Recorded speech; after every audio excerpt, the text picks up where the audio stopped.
संकेत बा। ऑपरेटर साहब ऊपर वाला माइक उठावा। हेलो हेलो हेलो, तोरे माइकिए में दिक्कत बा का? हाँ कुल तो बोलत बा यारे, का दिक्कत बा? कोनो लड़का कोनो लड़की से कहे, कोनो आशिक अपने मासूका से कहे। फिल्मी दुनिया वाले इस गीत को गाया करते थे और आज भी ये गीत प्रेजेंट टाइम में गुरुजी सदाबहार गीत बा। आज भी सुनने के बाद लगता है कि पहले के चीज में अच्छा, पहले शिकायत करे के भी अलग अलग अंदाज रहे। पहले के लोग गावे कि दिल के टुकड़े टुकड़े करके मुस्कुरा के चल दिए। आज के लोग कहिए कि दिल तोड़ के हंसती हो मेरा, वफाई मेरी याद करेगी, वफाई मेरी याद करोगी। प्रेमिका अपने प्रेमिका बरे, अपने खूबसूरत प्रेमिका बदे कैसे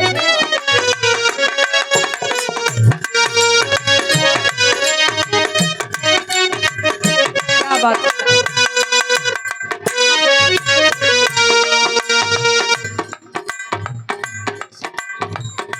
बेशक तुम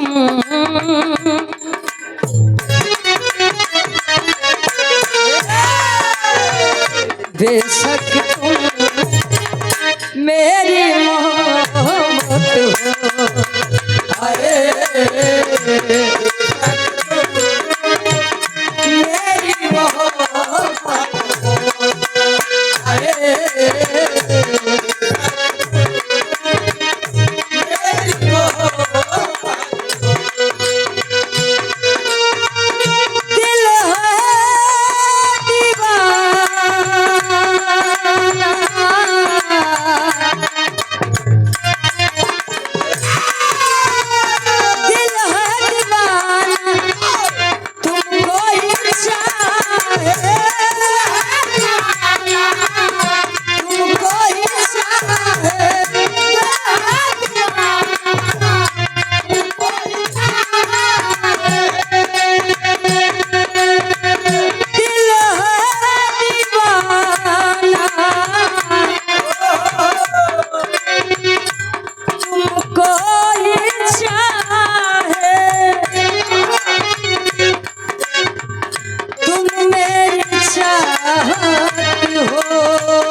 सम्मानित धर्म के पिताजी श्री हरिशंकर यादव जी बाबूजी के द्वारा सुंदर माला और 1100 रुपए देकर सम्मान किया गया और साथ ही साथ पूरी टीम का सम्मान किया गया।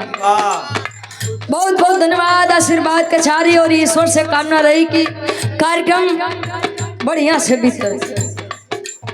कहे दिल है दीवाना तुमको ही चाहे और तुम मेरी चाहत हो, बेशक तुम मेरी मोहब्बत हो। प्रेम करना कोई गलत बात नहीं, लेकिन प्रेम पाक और पवित्र होना चाहिए। गंदगी ना हो, अच्छा गंदगी ना हो। अच्छा जमाना बड़ा अजीब बा मंजीत भैया। पहले के राजा 2-3 रानी रखन, आज के समय में उल्टा बा। आज के रानी 4-5 राजा रखते। अच्छा तार वाली ठीक बा, तार वाली ठीक बा।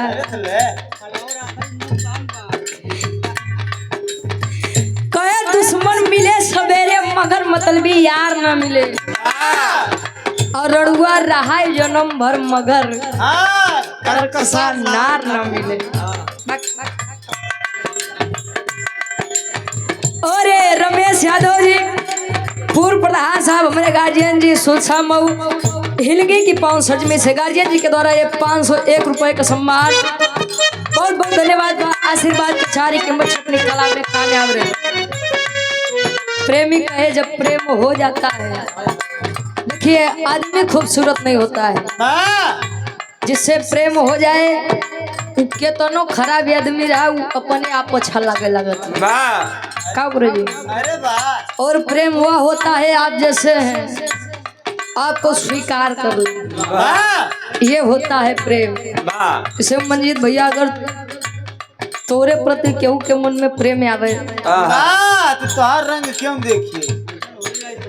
हाँ वो केवल कही कि ना वो बड़ा सुंदर आदमी है, भला है बुरा है जैसा है। हाँ काला है तो क्या हो लेकिन दिल वाला है।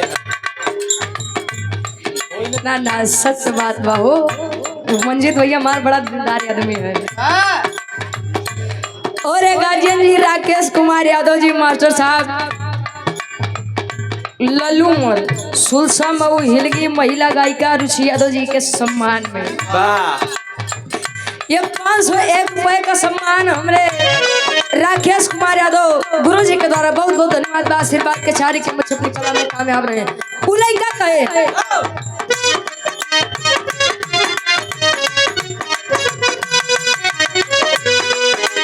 दिल पे किसी का इख्तियार होता कहाँ है, दिल पे किसी का इख्तियार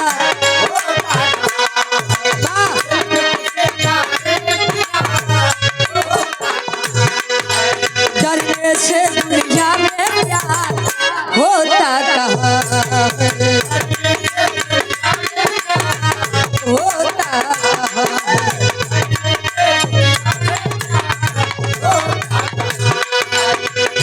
एक पल ना देखो तो चले आए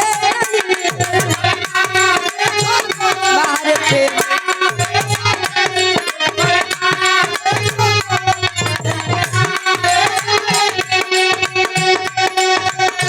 अब तो दूरी सनम सही जाए नहीं, सही जाए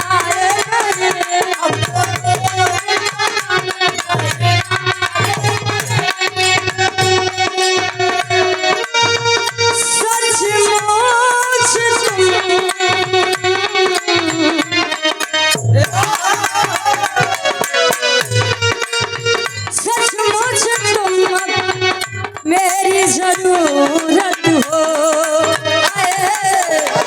बेशक तुम मेरी मोहब्बत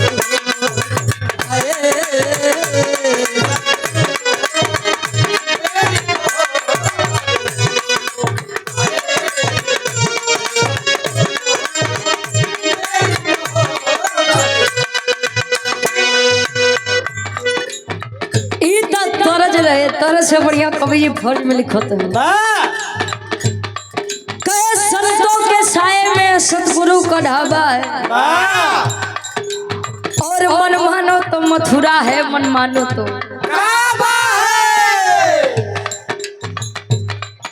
और आज के समय में प्रेजेंट टाइम में अगर इंसान को इंसान के अंदर इंसानियत दिख रही है तो समझ जाइए साक्षात ईश्वर खुद ही आ गए हैं। पहले आदमी आदमी के माने तब बाद में आदमी देवी देवता के माने। काहे जले देवी देवता दिए तले तो ईश्वर है, और कुछ मांगे नहीं मिला कहे कि का करबा पत्थरे के मूर्त के सामने कोई दिन रोकबा। आदमी के दस्तूर बा फितरत में बा बदली जरूर। अरदास है इस मंच के माध्यम से कैसे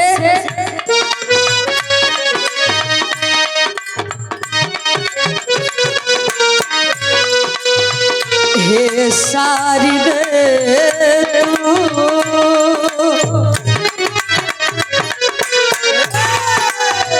हे सारी स्वर्ग की सजई हो मैया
हे मैया जगत की मैया हे मैया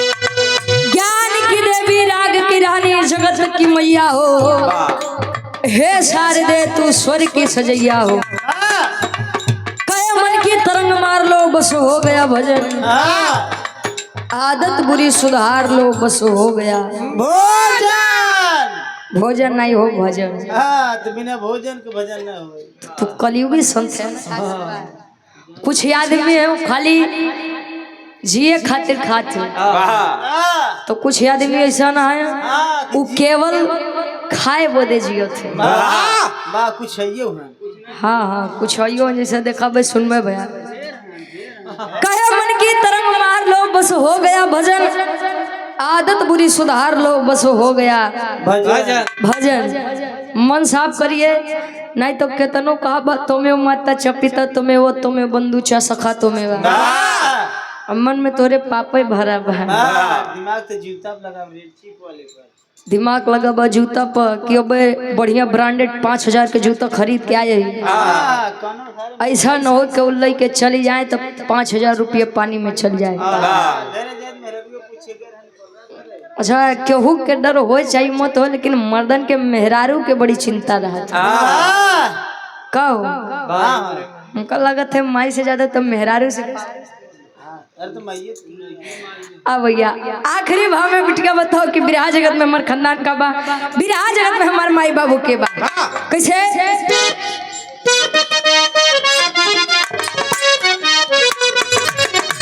बड़े भाई आप बीरू यादव जी 101 रुपए का सम्मान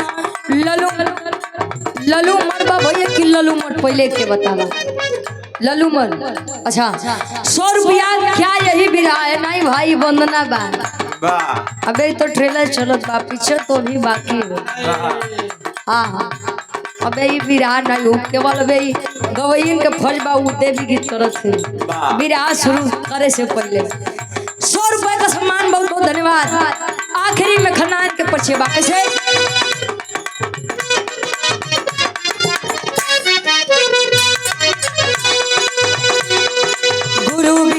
गुरु गणेश का अमर घराना अमर घराना रामदेव बच्चन के मैया कभी ना भुलाना कभी ना भुलाना चंद्र स्वर्ग वासी संसार संसार जानता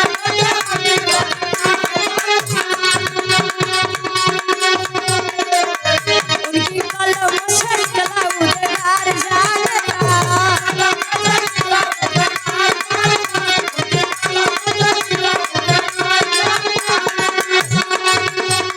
अरे तरुषी गया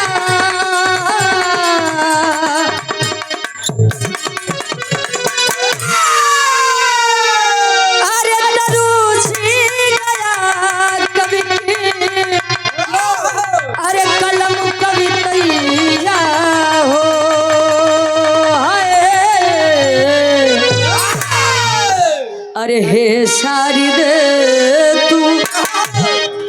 शारद तू स्वर की सजैया हो